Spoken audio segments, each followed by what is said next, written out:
There are moments when walls and chains seem stronger than love. Bars, locks, the weight of guilt.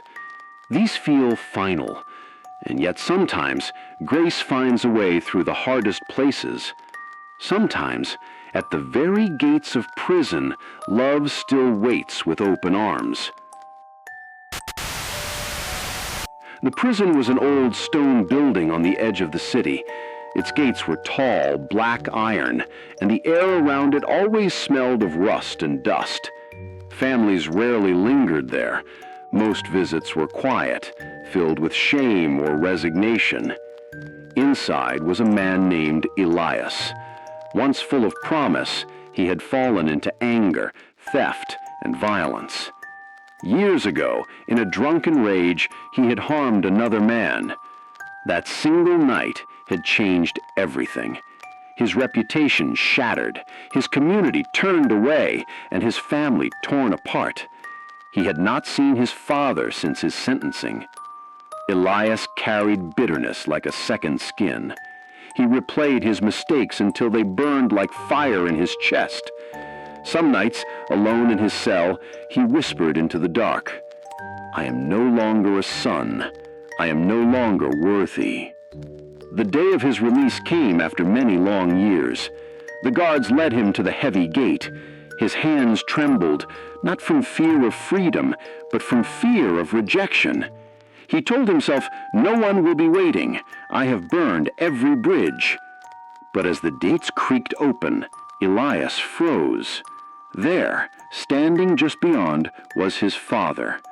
The man was older now, hair thinner, back bent, yet his eyes were steady, fixed on his son, and his arms wide open. Elias staggered forward, unable to believe. "Father, after everything!" His voice broke.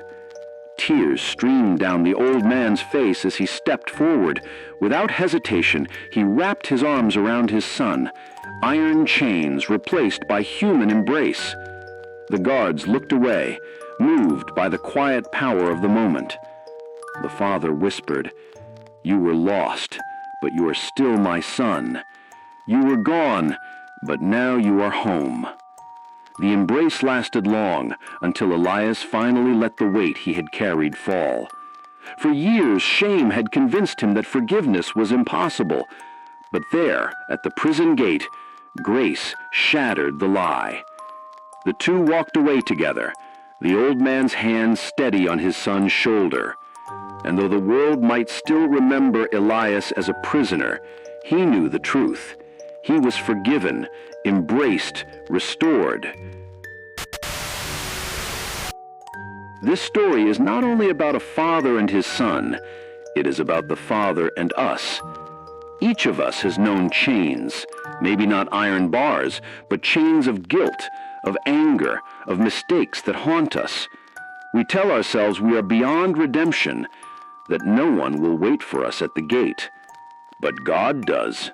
He waits, arms open, not to demand explanation, but to offer embrace, not to remind us of our failures, but to call us his children again.